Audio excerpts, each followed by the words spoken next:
रहे हैं एक नई श्रृंखला जिसमें हम श्रीमद् भगवद गीता के सभी 700 श्लोकों का अर्थ और उनसे मिलने वाले सकारात्मक प्रभावों पर चर्चा करेंगे। यह ज्ञान प्रत्येक पीढ़ी के हर व्यक्ति की समस्याओं का संपूर्ण समाधान प्रस्तुत करता है। महाभारत के युद्ध भूमि में जब अर्जुन युद्ध करने से विचलित हो गए, तब भगवान श्री कृष्ण ने अपने श्रीमुख से जो अमूल्य उपदेश दिया वही है श्रीमद् भगवद गीता। गीता के गूढ़ संदेश को समझने से पहले कुछ ऐसे विशेष शब्द हैं जो शास्त्र में बार बार आते हैं। इन प्रतीकात्मक शब्दों का अर्थ जान लेना जरूरी है ताकि गीता का वास्तविक और गहन ज्ञान सहजता से हृदय में उतर सके। जैसे जब हम संसार की तरफ आकर्षित होते हैं तो हमारा शरीर कुरुक्षेत्र बन जाता है, और जब हम परमात्मा की तरफ आकर्षित होते हैं, उनके बताए रास्ते पर चलते हैं, तो हमारा शरीर धर्म क्षेत्र बन जाता है। कुरु का मतलब है करो, और मनुष्य के जीवन में इसी धर्म क्षेत्र और कुरुक्षेत्र के बीच जीवन पर्यंत संघर्ष होता रहता है। हमारे ही शरीर के अंदर मौजूद अंतकरण में दो प्रवृत्तियां होती हैं, दैवी संपदा और आसुरी संपदा। आसुरी संपदा के राजा हैं धृतराष्ट्र, जो कि अज्ञानता के प्रतीक हैं। वह अज्ञानता जिसे पता है कि वास्तविक सत्य तो परमात्मा है, परमात्मा के रास्ते पर चलना ही सच्चा धर्म है, फिर भी अपने मोह यानी दुर्योधन, जो मोह का प्रतीक है, इस पुत्र मोह में आकर अपनी आंखें बंद करके अपने मोह रूपी दुर्योधन के सभी गलत कर्मों को कभी नहीं रोक पाए। धृतराष्ट्र संयम रूपी संजय के माध्यम से कुरुक्षेत्र के युद्ध का वर्णन सुनते हैं, और संयम रूपी संजय उन्हें सही गलत का ज्ञान देते हैं। वहीं दूसरी ओर दैवी संपदा है, वह है पुण्य रूपी पांडु और कर्तव्य रूपी कुंती। पांडु रूपी पुण्य के जागृत होने से पहले, पुण्य के मिलने से पहले जो कुछ भी कर्तव्य रूपी कुंती ने अर्जित किया वह था कर्ण। वह कर्ण जो बंधनकारी रूढ़ियों का प्रतीक है, यानी वह रूढ़िवादी सोच जिसका हमारे दिमाग में बचपन से चित्रण होता है, और जिस दिन रूढ़िवादी विचारों के बाद पुण्य जागृत होता है, उसी दिन दैवीय संपदा जागृत हो जाती है, और फिर हमारे मन मस्तिष्क में युधिष्ठिर रूपी धर्म और अर्जुन रूपी अनुराग आ जाता है। अनुराग यानी भगवान को पाने की भक्ति आ जाती है, तो भाव रूपी भीम हमारे अंतकरण में आ जाते हैं, नियम रूपी नकुल आ जाते हैं, सत्संग रूपी सहदेव आ जाते हैं, और तब जाकर के हम भगवद गीता के ज्ञान को समझ करके उसका अनुकरण कर पाते हैं, तो हमारे सभी समस्याओं का निवारण हो जाता है। तो चलिए कमेंट में जय श्री राधे कृष्ण का नाम लिख करके इस पवित्र ज्ञान के सफर को शुरू करते हैं। और दोस्तों, इससे पहले कि आगे प्रथम श्लोक पर जाएं, अगर आप इस वीडियो से कुछ भी सीख रहे हैं तो वीडियो को लाइक करके चैनल को सब्सक्राइब कर लीजिए और बेल नोटिफिकेशन आइकन को ऑल पर सेट कर लीजिए। तो चलिए फिर आगे बढ़ते हैं। श्रीमद् भगवद गीता, पहला अध्याय, पहला श्लोक। धृतराष्ट्र उवाच धर्मक्षेत्र कुरुक्षेत्र संवेता युयुत्सवः माम कः पांडवाश्चैव किम कुर्वत संजय। यानी कि धृतराष्ट्र ने कहा कि हे संजय, पवित्र भूमि कुरुक्षेत्र में इकट्ठा मेरे और पांडु के पुत्र अभी क्या कर रहे हैं। ऐसा सवाल धृतराष्ट्र इसलिए कर रहे हैं क्योंकि वे अंधे थे, लेकिन वह मन मस्तिष्क से अंधे नहीं थे। यह जानते हुए कि उनके पुत्र धर्म के पक्ष में नहीं हैं, फिर भी उन्होंने पुत्र मोह में शांति की जगह युद्ध को ही चुना और अधर्म के साथ रहे। उन्हें यह भी पता था कि जिस पक्ष में श्री कृष्ण होंगे वही धर्म का मार्ग होगा। वह यह भी जानते थे कि इस युद्ध को जीतना आसान नहीं होने वाला, क्योंकि जब हम अपने जीवन में कुछ गलत करते हैं तो हम भी जानते हैं कि हमारे किए का नतीजा अच्छा नहीं हो सकता। बिल्कुल यही हाल धृतराष्ट्र का भी था, जिन्हें युद्ध के परिणामों का भय सता रहा था। श्रीमद् भगवद गीता का दूसरा श्लोक। संजय उवाच दृष्ट्वा तु पांडवाणिकं व्यूढ़ं दुर्योधनस्तदा आचार्यमुपसंगम्य राजा वचनम ब्रवीत। अर्थात उस समय राजा दुर्योधन ने व्यूह रचना युक्त पांडवों की सेना को देखा और द्रोणाचार्य के पास जाकर यह वचन कहा। संजय ने कहा कि दुर्योधन पांडवों की सेना को देख रहे हैं। उन्होंने कहा कि वे गुरु द्रोणाचार्य को जाकर सब बता देंगे। संजय को दिव्य दृष्टि मिली हुई थी, क्योंकि वे युद्ध से दूर रहकर भी युद्ध देख सकते थे और जो वो देख रहे थे उसी को बता रहे थे। वह अपनी तरफ से कुछ भी नया नहीं कह रहे थे, बस युद्ध का हाल बता रहे थे। बिल्कुल वैसे ही जैसे आज हम क्रिकेट की कमेंट्री सुनते हैं। यह संजय की दैविक दृष्टि का ही कमाल था। तीसरा श्लोक। पश्यैतां पांडुपुत्राणामाचार्य महतीं चमूम व्यूढ़ां द्रुपद पुत्रेण तव शिष्येण धीमता। अर्थात हे आचार्य, आपके मेधावी शिष्य द्रुपद पुत्र धृष्टद्युम्न के द्वारा व्यूहकार खड़ी की गई सेना को देखिए। आपका सबसे बड़ा बुद्धिमान शिष्य धृष्टद्युम्न, जो द्रुपद का पुत्र है, उसी ने पांडु पुत्रों की इस बहुत बड़ी सेना के व्यूह का रचना की है। मित्रों, आपको बता दें कि व्यूह का रचना का अर्थ होता है कि सेना के सैनिक एक विशेष तरीके से खड़े होते हैं, जिसके अंदर जा पाना आसान नहीं हो सकता, और अगर कोई इसमें कैसे भी करके चला भी जाए तो बाहर नहीं निकल पाएगा। और यही डर दुर्योधन को भी सता रहा था। मित्रों, चौथे, पांचवें और छठे श्लोक का भावार्थ ही एक साथ संपूर्ण पूरक अर्थ बनाता है। चौथा श्लोक। अत्र शूरा महेश्वासा भीमार्जुन समा युद्धि युयुद्धानो विराटश्च द्रुपदश्च महारथ। पांचवा श्लोक। धृष्टकेतुश्चेकितानः काशीराजश्च वीर्यवान पुरुजित कुंती भोजश्च शैब्यश्च नरपुंगवः। छठा श्लोक। युद्धामन्युश्च विक्रांत उत्तमौजाश्च वीर्यवान सौभद्रो द्रौपदेयाश्च सर्व एव महारथा। मित्रों, इन तीन श्लोकों में दुर्योधन ने पांडवों की सेना के वीर योद्धाओं का नाम लिया है। दुर्योधन अपने सामने खड़ी सेना के योद्धाओं के बारे में द्रोणाचार्य से कहता है कि वे बड़े बड़े धनुष वाले हैं। युद्ध में भीम और अर्जुन के समान शूरवीर सत्य की महारथी राजा द्रुपद हैं, कृष्ण केतु हैं, बलवान काशीराज हैं, पुरोजित हैं, कुंती भोज हैं, मनुष्यों में सर्वश्रेष्ठ है, शैव्य हैं, योद्धा मन्यु है, पराक्रम में उत्तम पूजा सुभद्रा पुत्र अभिमन्यु एवं द्रौपदी के पांचों पुत्र सभी उपस्थित हैं। इस प्रकार शत्रु के बारे में सब कुछ जानना चाहिए, चाहे वह शत्रु हो या शत्रु की कोई समस्या हो। मित्रों, इससे हमें यह सीखने को मिलता है कि समस्या के हर पहलू को समझना चाहिए।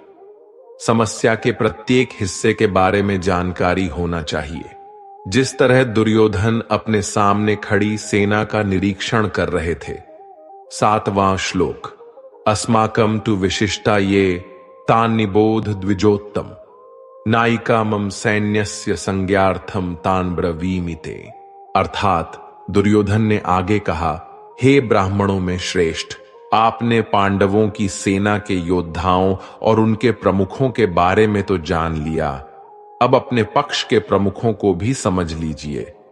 इस प्रकार शत्रु के सेना के बाद दुर्योधन अपनी सेना के प्रमुखों के बारे में गुरु द्रोणाचार्य को जानकारी देता है। यानी समस्या के बारे में सब कुछ जानने के बाद अपने पक्ष में विचार करने का समय आता है।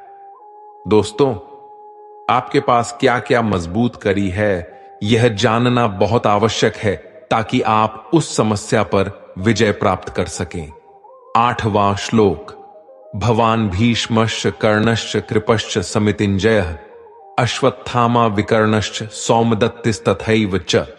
अर्थात हे द्रोणाचार्य, सबसे पहले आप पितामह भीष्म, कर्ण और संग्राम, विजय, कृपाचार्य, साथ ही अश्वत्थामा, विकर्ण और सोमदत्त का पुत्र भूरिश्रवा के बारे में जानिए। मित्रों, आज हम जोखिम लेने की जिस तरह से तैयारियां करते हैं, ठीक उसी तरह दुर्योधन भी दोनों सेनाओं के योद्धाओं से बात करते हुए युद्ध के लिए तैयार हो रहे थे। इससे हमें यही सीख मिलती है कि हर चुनौती को समझकर और जांच परख कर विजय प्राप्त की जा सकती है। हमें चुनौती से इतना परिचित होना चाहिए कि वह हमारे सामने कुछ अलग न लगे, क्योंकि यदि कोई नया और आकस्मिक स्थिति आती है तो वह आपको हरा सकती है, चाहे वह युद्ध हो या चुनौती। 9वां श्लोक। अन्येच बहवः शूरा मदर्थे त्यक्त जीविता नाना शस्त्र प्रहरणा सर्वे युद्ध विशारदा। अर्थात दुर्योधन गर्व से कहता है, मेरे लिए अपने जीवन त्यागने वाले मेरे पास बहुत से शूरवीर हैं जो सभी लड़ाइयों में माहिर हैं और कई प्रकार के अस्त्र शस्त्र को चलाने में निपुण हैं। इस प्रकार से दुर्योधन खुश हो रहा है। इससे हमें यह सीख मिलती है, जब आप जीवन में परेशान होते हैं तो आपके साथ कौन होता है? उस वक्त आपके साथ होता है केवल आपका कौशल, आपके हिम्मत, आपकी मेहनत, आपके सच्चे मित्र, जो आपके लिए कुछ भी कर सकते हैं। 10वां श्लोक। अपर्याप्तम तदस्माकं बलम भीष्माभिरक्षितम पर्याप्तम त्विदमेतेषां बलम भीमाभिरक्षितम। अर्थात दुर्योधन आगे कहता है कि हमारे विरोधी पक्ष में भीम के नेतृत्व वाली सेना है जिसकी ताकत काफी कम है, क्योंकि भीष्म पितामह उसके विरुद्ध हैं और भीष्म पितामह हम कौरवों के पक्ष में हैं। भीष्म पितामह द्वारा रक्षित हमारी सेना सब प्रकार से अजय है। दुर्योधन कहना चाहते हैं कि भीम की सेना को वह आसानी से जीत सकते हैं, जबकि मित्रों, दुर्योधन यहां घमंड कर रहा है, जो आपको बिल्कुल नहीं करना चाहिए। असल में दुर्योधन को इतना ज्यादा घमंड हो गया था कि उसे लग रहा था कि वह जीत जाएगा, और यही घमंड उसकी हार का कारण बनी। इससे हमें यह सीखने को मिलता है कि विश्वास या आत्मविश्वास से चुनौती या समस्या को जीता जा सकता है, लेकिन मन में यदि घमंड हो गया तो यही आपके हार का संकेत है। 11वां श्लोक। अयनेषु च सर्वेषु यथा भागम वस्थिताः भीष्ममेवाभिरक्षन्तु भवन्तः सर्व एव ही। अर्थात दुर्योधन द्वारा दोनों सेनाओं के वर्णन से पता चलता है कि भीष्म पितामह की रक्षा हर किसी को अपनी जगह पर खड़े रहते हुए करनी चाहिए, और इसी आदेश को दुर्योधन ने दिया था। इसका अर्थ है कि आप उसकी रक्षा करते हैं, जो आपके लिए सबसे महत्वपूर्ण है।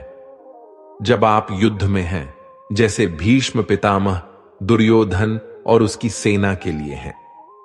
भीष्म पितामह की मृत्यु का अर्थ था युद्ध हार जाना। यदि वे जीवित रहते हैं, इसका अर्थ है कौरव हार नहीं सकते। इससे हमें यह सीख मिलती है कि किसी संकट के वक्त अपने अमूल्य चीजों को तब तक सुरक्षित रखना चाहिए जब तक कि उस संकट पर विजय प्राप्त न कर ले। 12वां श्लोक। तस्य संजनयन हर्षम कुरु वृद्धा पितामह सिंहनादम विनद्योच्चैः शंख दधमो प्रतापवान। कौरवों में सबसे वृद्ध है, सबसे बड़े प्रतापी पितामह भीष्म ने उच्च स्वर में सिंह की दहाड़ की तरह ऐसा शंख बजाया, ऐसा युद्ध की उद्घोषणा की कि दुर्योधन हृदय से खुश हो गया। पितामह भीष्म ऐसा करके युद्ध जीतने के लिए अपने पक्ष में माहौल बनाने का काम करते हैं और अपने योद्धाओं में युद्ध जीतने का दिलासा दे रहे थे, जो उचित था। और इससे सीखकर हमें भी अपने संकट के समय खुद को भी विजयी होने का दिलासा देना चाहिए। 13वां श्लोक। तथा शंखाश्च भैर्यश्च पर्णवानक गोमुखा सहसैवाभ्यहन्यन्त स शब्दस्तु मूलो भवत्। उसके बाद शंख भेरी यानी नगाड़े, ढोल, मृदंग और नरसिंघे बाजे एक साथ बज उठे। उनका वह शब्द बड़ा भयंकर हुआ। वैसे तो युद्ध घातक होते हैं। महाभारत का युद्ध इतिहास में आज तक का सबसे भयंकर युद्ध था, जिसका आरंभ भीष्म पितामह के शंखनाद, फिर नगाड़े तथा ढोल, मृदंग और नरसिंघे आदि बाजे के एक साथ बजाने से ही शुरू हो गया था। लेकिन वो पल संगीत में ना होकर के काफी भयंकर और डरावना प्रतीत हो रहा था। युद्ध कोई मनोरंजन का साधन तो है नहीं, बल्कि युद्ध के लिए अगर निर्णय ले लिया गया तो उसके हार और जीत को स्वीकारना ही होता है। बिल्कुल उसी तरह हमारे जीवन में भी चुनौतियां आती हैं, लेकिन उन चुनौतियों से बिना घबराए उससे निपटने के लिए रणनीतियां बनानी होती हैं। 14वां श्लोक। ततः श्वेतैर्हयैर्युक्ते महतिस्यन्दने स्थितो माधव पांडवश्चैव दिव्यो शंखो प्रदध्मतुः। अब पांडु पुत्रों की तरफ से युद्ध के लिए शंखनाद होना था। युद्ध की तैयारी के दौरान सफेद घोड़ों पर सवार श्री कृष्ण और अर्जुन ने भी अपने दिव्य शंख बजाए। हर पक्ष अपनी सेना पर विजय की आशा करता है। इससे यह सीखने को मिलता है कि जिस तरह से प्रचंड रूप से शंख बजाना अपने सैनिकों में जोश भर देता है, उसी तरह से हमें भी अपने जीवन में भी वे सभी सकारात्मक कर्म करने चाहिए जो हमें आत्मबल और मनोबल देते हों। 15वां श्लोक। पांचजन्यम ऋषिकेशो देवदत्तम धनंजय पौंड्रम दधमो महाशंख भीमकर्मा वृकोदरः। पांचजन्य श्री कृष्ण के शंख का नाम है, देवदत्त अर्जुन के शंख का नाम है और पंड भीमसेन के महाशंख का नाम है। सभी ने अपने अपने शंख बजाए। इससे यह सीखने को मिलता है कि हमें भी अपने चुनौतियों से लड़ने के लिए शंख रूपी प्रेरणा स्रोत चुन करके युद्ध या चुनौतियों के लिए तैयार हो जाना चाहिए।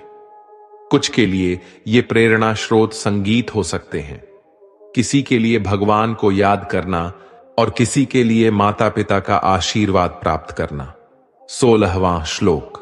अनंत विजयम राजा कुंती पुत्रो युधिष्ठिर नकुल सहदेवश सुघोष मणि पुष्पको। यानी अनंत विजय नाम का शंख पांडवों में सबसे श्रेष्ठ भाई युधिष्ठिर, सुघोष नाम का शंख नकुल और मणि पुष्पक नाम के शंख सहदेव ने बजाया। मित्रों, प्रेरणा स्रोत तो सबको चाहिए, क्योंकि सभी अपने अपने तरीके से युद्ध जीतने के लिए अपना अपना प्रयास करते हैं। 17वां श्लोक। काश्यश्च परमेश्वासः शिखंडी च महारथा धृष्टद्युम्नो विराटश्च सात्यकिश्चा पराजिता। 18वां श्लोक। द्रुपदो द्रौपदेयाश्च सर्वशः पृथिवीपते सौभद्रश्च महाबाहु शंखान दद्मुः पृथक पृथक।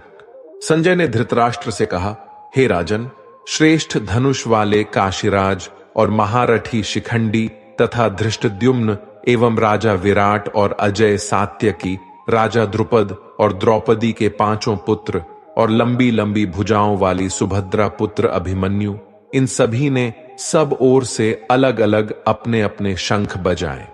मित्रों, इस महाभारत के युद्ध में सभी बड़े योद्धाओं ने युद्ध में भाग लिया। ऐसे दुर्लभ अवसर को कोई कैसे भूल सकता था। हमारे लिए सीखने की बात यह है कि जो कोई युद्ध के लिए तैयार होता है और उसके लिए तत्पर होता है, वही सच्चा योद्धा होता है। यह युद्ध या तो हमारा जीवन हो सकता है या हमारी चुनौती। इसलिए चुनौतियों के लिए हमें तत्पर होना चाहिए, तैयार होना चाहिए। 19वां श्लोक। अस घोषो धार्तराष्ट्राणां हृदयानि व्यधारयत् नभश्च पृथिवीं चैव तुमुलोभ्यनुनादयन्। संजय कहते हैं कि पांडव सेना के शंखों के उस भयंकर शब्द ने आकाश और पृथ्वी को भी गुंजाते हुए दुर्योधन और उनके पक्ष के सेनाओं के हृदय विदीर्ण यानी घायल कर दिए। हुंकार भरने से बड़े बड़े शत्रु भी डर जाते हैं। यह हुंकार ऐसा होना चाहिए कि शत्रु भी जाने कि वे किससे लड़ रहे हैं। इससे हम यह सीख सकते हैं कि आप चाहे साक्षात्कार देने जा रहे हो या जहां आपकी पर्सनालिटी की बात हो, आपके कौशल ऐसे होने चाहिए कि दूसरे लोग आपके कौशल से प्रभावित हो जाएं।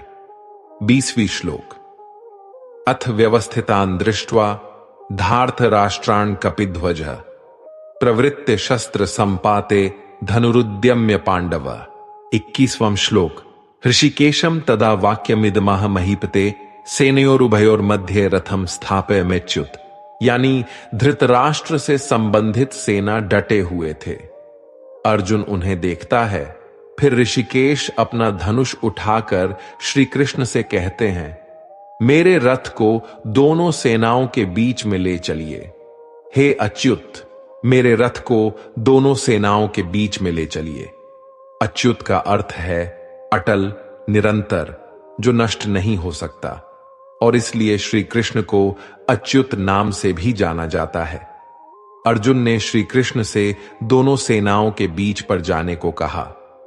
अर्जुन ने श्री कृष्ण को चुना क्योंकि वह जानता था कि भगवान साक्षात उनके साथ हैं, धर्म उसके साथ है और वह कभी हार नहीं सकता जिसके पक्ष में धर्म होता है। 22वां श्लोक। यावदेता निरीक्षे हम योद्धका मानवस्थितान कैर्मया सह योद्धव्यमस्मिन रण समुद्य में। अर्जुन ने श्री कृष्ण से कहा, हे श्री कृष्ण, मैं इस युद्ध में किन किन योद्धाओं के साथ युद्ध करने के लिए योग्य हूं? जब तक मैं युद्ध क्षेत्र में डटे हुए शत्रुओं को पूरी तरह से देख ना लूं, तब तक इस रथ को यहीं मध्य में खड़े रखिए। दोस्तों, आज के जीवन में यह सबसे महत्वपूर्ण ज्ञान है। किसी भी प्रकार के युद्ध रूपी व्यवसाय हो या कोई समस्या हो, लेकिन आप दोनों पक्षों में बीच में जाकर उस समस्या की वास्तविक स्थिति जान सकते हैं। इसलिए हमें भी अपने समस्या के मध्य में खड़े होने चाहिए और निर्णय लेने से पहले उसे ठीक से देखना और परखना चाहिए। 23वां श्लोक। योत्स्यमानानवेक्षे हम य एतेत्र समागता धार्तराष्ट्रस्य दुर्बुद्धि युद्धे प्रिय चिकीर्षवा। यह युद्ध दुर्योधन की जिद के कारण हुआ था, इसलिए अर्जुन दुर्योधन को दुर्बुद्धि यानी कि मूर्ख कहता है। महाभारत के युद्ध में कौन कौन से राजा दुर्योधन का साथ देने आए हैं, उन्हें अर्जुन देखना चाहते हैं।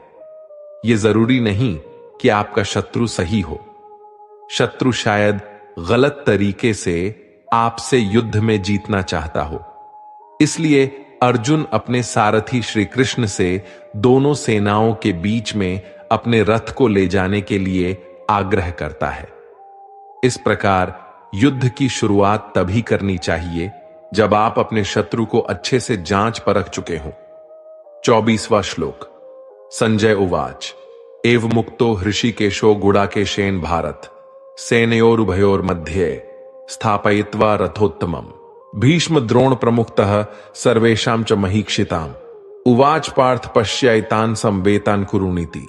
संजय धृतराष्ट्र से बोले, हे भरतवंशी राजन, अर्जुन के द्वारा इस तरह आग्रह करने पर अंतर्यामी भगवान श्री कृष्ण ने दोनों सेनाओं के मध्य भाग में पितामह भीष्म और आचार्य द्रोण के सामने तथा संपूर्ण राजाओं के सामने श्रेष्ठ रथ को खड़े करके इस तरह से कहा कि हे पार्थ, इन इकट्ठे हुए कुरुवंशी को देखो।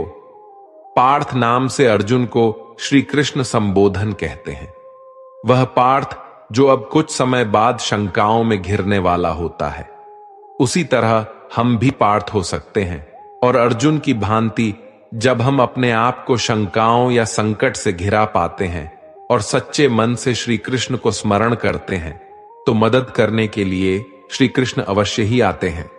26वां श्लोक। तत्र पश्यत स्थितान पार्थ पितृनथ पितामहान आचार्य अन्मातुलान भ्रातृन पुत्रान पौत राण सखींस तथा। प्रथानंदन यानी प्रथा का पुत्र। यहां प्रथा कुंती का ही एक नाम था। इस तरह से कुंती पुत्र हुए अर्जुन उन दोनों ही सेनाओं में स्थित पितामह को, आचार्यों को मामाओं को, भाइयों को, पुत्रों को, पौत्रकों को तथा मित्रों को, ससुरों को और ऋतुओं को भी देखा। यानी सेनाओं के मध्य में उपस्थित ताऊ, चाचा, दादा, परदादा, गुरु, मामा, भाइयों, पुत्रों, पोतों को देख रहे हैं। इसलिए महाभारत के इस धर्म युद्ध में समस्त परिवार के सदस्यों के बीच एक बड़ा संकट होता है। समस्त परिवार के सदस्यों के बीच समझौता होना होता है कि वे किसके साथ हों। क्या वे अर्जुन के साथ हैं या कौरव के साथ हैं। 27वां श्लोक। श्वशुरांसु हृदश्चैव सेनयोरुभयोरपि तान् समीक्ष्य स कौन्तेय सर्वान् बंधून् अवस्थितान्। पांडव पुत्रों और धृतराष्ट्र पुत्रों के साथ पूरे जीवन अर्जुन ने अपने मित्रों को, सूर्यदेव को देखा और सोचा, सभी सगे संबंधी एक ही तो हैं, पर ये सभी दो पक्ष में बंटे हुए हैं। अर्जुन हर किसी से लड़ाई तो नहीं करना चाहता था, लेकिन वे युद्ध में शत्रु थे और उसे उनके साथ लड़ना था। 28वां श्लोक। कृपया पर्याविष्टो विषीदन् निदम् ब्रवीत्। अर्जुन उवाच दृष्ट्वेमं स्वजनम कृष्ण युयुत्सुम समुपस्थितम। अर्जुन के सामने उसके करीबी ही खड़े थे। अर्जुन के विरोधी पक्ष में उनके चचेरे भाई पितामह भीष्म आदि सभी अपने लोग ही उसके सामने थे, जिसके प्राण अर्जुन को लेने थे। इसलिए अर्जुन अज्ञानता में करुणापूर्ण होकर श्री कृष्ण से अपने मन की दुविधा को बताता है, और यहीं से अर्जुन के विषाद यानी कि उसके मानसिक दुविधा की शुरुआत होती है, जिसे अर्जुन विषाद कहा जाता है। और इसलिए संपूर्ण गीता की रचना की गई। वह गीता जिसमें श्री कृष्ण के मार्गदर्शन द्वारा अर्जुन के मानसिक दुविधाओं का अंत होता है, और जो हर पीढ़ी के लिए एक बहुत ही महत्वपूर्ण हो जाता है। 29वां श्लोक। सीदंति मम गात्राणि मुखम च परिशुष्यति वे पथुश्च शरीरे में रोमहर्षश्च जायते। हमारे लिए युद्ध की बातें करना तो आसान लग सकता है, लेकिन युद्ध को करना आसान नहीं होता। महाभारत के युद्ध में अर्जुन के सामने तो अपने थे, इसलिए अर्जुन के लिए यह युद्ध और भी मुश्किल लग रहा था। इसलिए अर्जुन कहते हैं, हे श्री कृष्ण, मैं अपनों को देखकर टूट रहा हूं, जैसे मेरे अंगों में बल हो ही ना, और चेहरा सूख रहा है तथा मेरा शरीर कांप रहा है। मित्रों, बिल्कुल वैसे ही जब हमारे जीवन में युद्ध रूपी परीक्षा की घड़ी आती है तो हम भी घबरा जाते हैं, और उस वक्त हमें भगवत गीता के श्री कृष्ण के मार्गदर्शन बहुत काम आते हैं। 30वां श्लोक। गांडीवम स्रंसते हस्तात्वक्चैव परिदह्यते न च शक्नोम्यवस्थातुं भ्रमति व चमे मनः। इसमें अर्जुन अपनी पीड़ा व्यक्त कर रहे हैं। अर्जुन का गांडीव धनुष गिर रहा है, उनकी त्वचा जल रही है और मन अत्यंत विचलित हो रहा है। इसलिए उन्हें महसूस हो रहा है कि वह खड़े नहीं हो सकते। अर्जुन का दुख और हमारी दुविधाएं एक तरह से सेम हैं, क्योंकि जब हम स्वयं को समस्याओं से घिरा पाते हैं या हमें किसी चुनौती का सामना करना होता है, चाहे वह कोई परीक्षा हो, व्यापार हो आदि, हम अपने आप को अर्जुन की तरह ही महसूस करते हैं। 31वां श्लोक। निमित्तानि च पश्यामि विपरीतानि केशव न च श्रेयोनुपश्यामि हत्वा स्वजन्माहवे। अर्जुन, जो संसार का सबसे बड़ा योद्धा था, वह युद्ध से पहले हताश था और उसका मुंह सूखा जा रहा था और उसे लग रहा था कि वह हार जाएगा। संपूर्ण सृष्टि अब खत्म हो जाएगी। आंखों के आगे अंधकार सा लग रहा था। ऐसी स्थिति भी हमारे जीवन में भी किसी समस्या या चुनौती के वक्त आती है, और उस वक्त एक मार्गदर्शक की आवश्यकता महसूस होती है कि कोई तो बस बेड़ा पार करा दे। इसीलिए अर्जुन श्री कृष्ण से सवाल करता है कि हे माधव, इस युद्ध में अपनों को मारकर मुझे क्या मिल जाएगा। 32वां श्लोक। न काले विजयम कृष्ण न च राज्यम सुखानि च किन्नो राज्येण गोविंद किम भोगैर जीवितेन वा। अर्जुन कहते हैं कि हे श्री कृष्ण, मैं ना तो जीत की इच्छा रखता हूं और ना ही राज्य की आवश्यकता है मुझे, और ना ही मुझे सुख की तलाश है। हमारे लिए ऐसे राज्य का क्या उद्देश्य है और इस तरह के भोगों और जीवन से क्या लाभ हो सकता है? इस विचार में अर्जुन बहुत डर और घबराहट में हैं और वे तैयार हैं सब कुछ त्याग देने के लिए, क्योंकि उन्हें धन संबंधी दुनिया से कुछ भी नहीं चाहिए। वे इतने भयभीत और घबराए हुए हैं कि वे केवल इस युद्ध से बचने की इच्छा रखते हैं और वे चाहते हैं कि इस दुनिया के हर खुशी को छोड़कर सिर्फ इस समय इस युद्ध से कैसे भी करके बच सकें। हमें इन लक्षणों को समझने का प्रयास करना चाहिए ताकि हम भी उनकी तरह कृष्ण के उपदेशों का पालन कर सकें। 33वां श्लोक। येषामर्थे काक्षितम नो राज्यम भोगा सुखानि चे त इमेव स्थिता युद्ध प्राणांस त्यक्त्वा धनानि चे। अर्जुन के मन में यह दुविधा होती है कि हम वे लोग हैं जो अपनों के लिए राज्य, भोग, सुख और अन्य ऐसी इच्छाएं रखते हैं, और आज हम इन सभी धन और जीवन की आशा को त्याग कर युद्ध में खड़े हैं। हमारा सारा काम, सभी लाभ, सभी सुख शांति और भाग दौड़ सिर्फ और सिर्फ हमारे अपनों के लिए ही तो होता है, और यहां इस रणभूमि में हमें अपनों को ही मारना पड़ेगा, और वही दूसरी ओर हमारे अपने ही मुझे मारने के लिए खड़े हैं। इससे बड़ी क्या दुविधा हो सकती है? इस दुनिया का क्या महत्व ही रह जाता है? इस तरह से बोलकर अर्जुन अपने मन की बात श्री कृष्ण से बताते हैं। 34वां श्लोक। आचार्या पितरः पुत्रास्तथैव च पितामहा मातुला श्वशुरा पौत्रा श्याला संबंधिनस्तथा। 35वां श्लोक।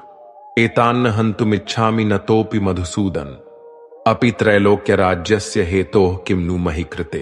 अर्जुन कहते हैं, हे मधुसूदन, आचार्य, पिता, पुत्र और उसी प्रकार पिता मह, मामा, ससुर, पौत्र, साले तथा अन्य जितने भी संबंधी हैं, अगर यह मुझ पर प्रहार भी करते हैं, फिर भी मैं इनको मारना नहीं चाहता। मुझे त्रिलोकी का राज्य भी मिलता हो तो भी मैं इनको मारना नहीं चाहूंगा। फिर जमीन के एक छोटे से टुकड़े के लिए इन्हें क्या ही मारूं।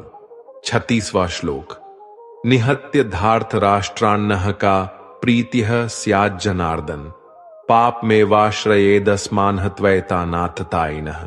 अर्जुन आगे कहते हैं, हे जनार्दन, इन धृतराष्ट्र संबंधियों को मारकर हम लोगों को क्या प्रसन्नता होगी? इन आतताइयों को मारने से तो हमें पाप ही लगेगा। आतताई का अर्थ होता है आग लगाने वाला या विष देने वाला या जमीन छीन लेने वाला या धन हरने वाला। आगे अर्जुन कहते हैं, शत्रु पक्ष में चाहे आतताई बुरे ही लोग क्यों ना हो, लेकिन हैं तो अपने ही। अपनों को मारकर अपनों को दुख देकर केवल पाप ही तो मिलेगा। मित्रों, इस युद्ध का कारण कौरवों का लालच ही था, जिसके कारण भाई भाई एक दूसरे से लड़ने को खड़े थे। लालच हमेशा बुरे परिणामों को जन्म देती है और इसीलिए अंततः कौरवों की हार हुई। इसलिए लालच हमें कभी नहीं करना चाहिए। 37वां श्लोक। तस्मान्नार्हा वयम हंतुम धार्त राष्ट्रान् स्वबांधवान् स्वजनम हि कथम हत्वा सुखिनः स्याम माधव। अर्जुन पूछते हैं कि हे माधव, हम अपने ही भाइयों धृतराष्ट्र के पुत्रों को मारने के लिए हम योग्य नहीं हैं, क्योंकि हम अपने ही परिवार को मारकर कैसे खुश होंगे। महाभारत का नाम धर्म युद्ध इसलिए तो पड़ा क्योंकि यहां अपनों के बीच में युद्ध हुआ। मित्रों, जब आप लालच के कारण किसी विवाद में फंसते हैं तो अर्जुन की तरह उस स्थिति को ठंडे मन से विचार करके देखें और देखिए कि दुनिया का सबसे बड़ा संघर्ष करने के बाद भी किसने क्या पाया। 38वां श्लोक।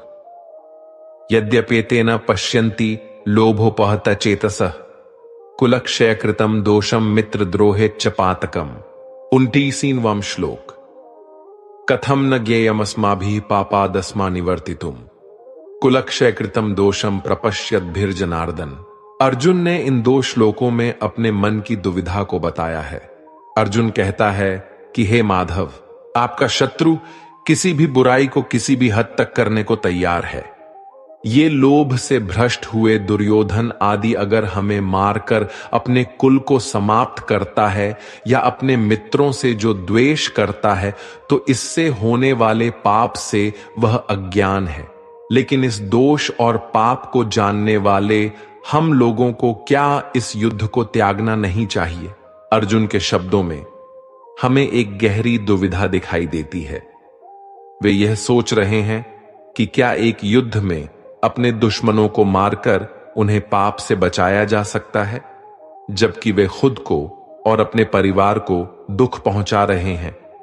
यह शिकायत एक आम व्यक्ति की भावनाओं को दर्शाता है, जो जीवन में अकेले रहकर गलत कार्यों से बचने का प्रयास करता है। यह उनकी उदासीनता और सवालों की स्थिति को दर्शाता है, जब वे अपने कर्मों के साथ सामर्थ्य का सामना करते हैं। यह चुनौतीपूर्ण परिस्थिति हमें यह सिखाती है कि कई बार हमें सही और गलत के बीच चुनौतियों का सामना करना पड़ता है और हमें अपने नैतिक मूल्यों के साथ सही राह पर चलना चाहिए। यह हमारे व्यक्तिगत और सामाजिक जीवन में गहरे विचार की आवश्यकता को दर्शाता है कि हमें सही और गलत के बीच सही चुनौतियों का सामना करने के लिए तैयार रहना चाहिए। 40वां श्लोक। कुलक्षये प्रणश्यन्ति कुल धर्मा सनातना धर्मे नष्टे कुलम कृतस्नम धर्मो भिभवत्युत। कुल का क्षय होने पर सदा से चलते आए कुल धर्म नष्ट हो जाते हैं। कुल का नाश होने का अर्थ है सब कुछ खत्म हो जाना। अर्जुन का संदेश यह है कि परिवार समाज की मूल इकाई होती है। यदि परिवार का नाश होता है, कुल का नाश होता है, तो इसके साथ ही धर्म, आदर्श और गुणों का भी नाश हो जाता है। इससे समाज में पाप और असहमति बढ़ जाती है। ये एक महत्वपूर्ण संदेश है कि हमारा परिवार हमारे मूलभूत कर्म होता है और हमें इसका संरक्षण करना चाहिए। यदि हमारा परिवार खत्म हो जाता है तो समाज में सामाजिक संरचना और धर्म के लिए भी कठिनाइयों का सामना करना पड़ सकता है। इसके अलावा यह भी हमें याद दिलाता है कि हमें अपने व्यक्तिगत और सामाजिक कर्तव्यों का पालन करना चाहिए, ताकि हमारे परिवार और समाज में समृद्धि और संतुलन बना रह सके। 41वां श्लोक।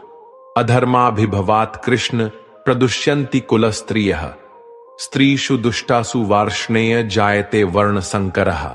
जहां समाज की प्रगति और समृद्धि में स्त्रियों का महत्वपूर्ण योगदान होता है।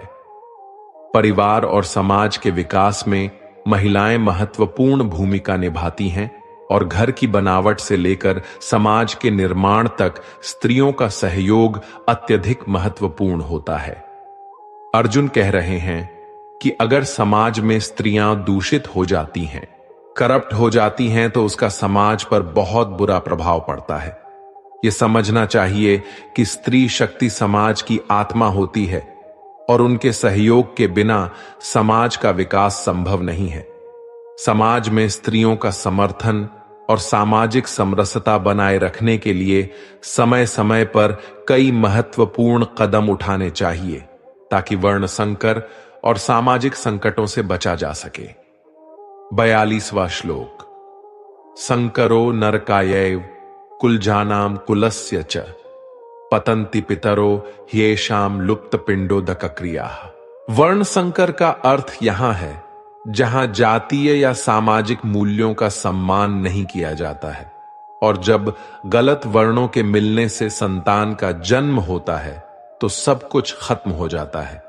इसलिए समाज के नियम हजारों सालों के निष्कर्ष के बाद बड़े सोच विचार कर और समझ कर बनाए गए हैं मित्रों, और ऐसे नियमों और विचारों को बिना कुछ सोचे समझे तोड़ना नहीं चाहिए, जो हजारों साल से चले आ रहे हैं।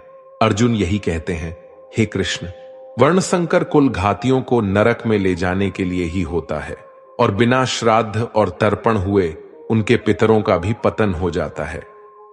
43वां श्लोक। दोषैरितः कुलजानाम वर्णसंकर कारकै उत्साद्यन्ते जाति धर्मा कुल धर्माश्च शाश्वता। अर्जुन यहां वर्ण संकर के प्रभाव के बारे में चिंता व्यक्त कर रहे हैं। वर्ण संकर से कोई धर्म और जाति धर्म का नाश होता है जिसका समाज में बुरा प्रभाव पड़ता है। जब व्यक्ति अपने धर्म के नियमों और कर्तव्यों का पालन नहीं करता तो समाज में असमानता और अव्यवस्था होती है। अर्जुन यह कह रहे हैं कि समाज का सहयोग और समाज में संरचना बनाए रखने के लिए समाज के नियमों और मानवीय मूल्यों का पालन करना महत्वपूर्ण है। समाज को नियमों, कानूनों और सजीव संरचनाओं की आवश्यकता होती है ताकि वह एक साथ सद्गुण से और समानता के साथ रह सके। 44वां श्लोक। उत्सन्न कुलधार्माणाम मनुष्याणाम जनार्दन नरके नियतम वासो भवतीत्यनुशुश्रुम। अर्जुन कहते हैं, हे जनार्दन, उन लोगों का जिनका पूरा धर्म नष्ट हो गया है, ऐसे लोग हमेशा के लिए नरक में रहते हैं। महाभारत काल में भी कहा जाता था कि अगर किसी का कुल खत्म हो जाता था तो वह हमेशा के लिए नरक में ही रहेगा। कुल की रक्षा करना, उसके सम्मान को बचाना और उसका नाम करना बहुत महत्वपूर्ण माना जाता था। हम अक्सर सुनते हैं कि लोग धर्म का सम्मान नहीं करते तो ऐसे लोग सीधे नरक में जाते हैं। आज के कलयुग में भी यही होता है। 45वां श्लोक। अहोबत महत पापम कर्तुं व्यवसिता वयम यद्राज्य सुखलोभेन हंतु स्वजन मुद्यता। अर्जुन अपने स्वजनों के खिलाफ युद्ध करने के परिणामों को समझते हैं और इसका प्रभाव उनकी बुद्धि पर पड़ता है। अर्जुन यहां स्वयं को दोषी मानते हैं क्योंकि वे समझते हैं कि वे हालांकि बुद्धिमान होने के बावजूद महान पाप करने को तैयार हो गए हैं जो स्वजनों को मारने के लिए है। अर्जुन का मानना है कि बुद्धिहीन का पाप माफ हो सकता है परंतु बुद्धिमान से अधिक उम्मीदें होती हैं और यदि वह पाप करता है तो क्या उसकी माफी संभव है। 46वां श्लोक। यदि माम प्रतिकारम शस्त्रम शस्त्रपाणयः धार्त राष्ट्रा रणे हन्युस्तन्मे क्षेमतरम भवेत। अर्जुन कहते हैं, मन में उनके बारे में सोचिए जो आपको बहुत पसंद है, जो आपका है, जिसके गोद में आपका बचपन बीता है, चाहे वह आपसे बड़ा हो छोटा हो, क्या आप उसे मार सकते हैं? उससे अच्छा तो आपको लगेगा कि वह आपको ही मार डाले। अर्जुन ने यही कहा है। यदि धृतराष्ट्र के पुत्र हाथ में शस्त्र लिए हुए मुझे रणभूमि में मार डालें तो मेरे लिए उनके हाथों से शस्त्रहीन मरना ज्यादा सही होगा, लेकिन मैं उनको नहीं मार सकता। 47वां श्लोक। संजय उवाच एव मुक्त्वार्जुनः संख्ये रथोपस्थ उपाविशत विसृज्य सशरम चापम शोक संविघ्न मानसः।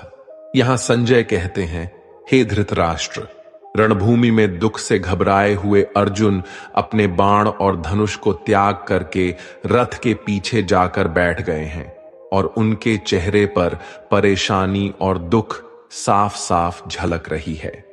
मित्रों, अगर आपने अभी तक कुछ भी सीखा हो तो कमेंट में जय श्री राधे कृष्णा अवश्य लिख दीजिए और वीडियो को लाइक करके हमारे ट्रू लाइफ स्पिरिचुअल ज्ञान चैनल को सब्सक्राइब कर लीजिए और बेल नोटिफिकेशन आइकन को ऑल पर सेट कर लीजिए। धन्यवाद।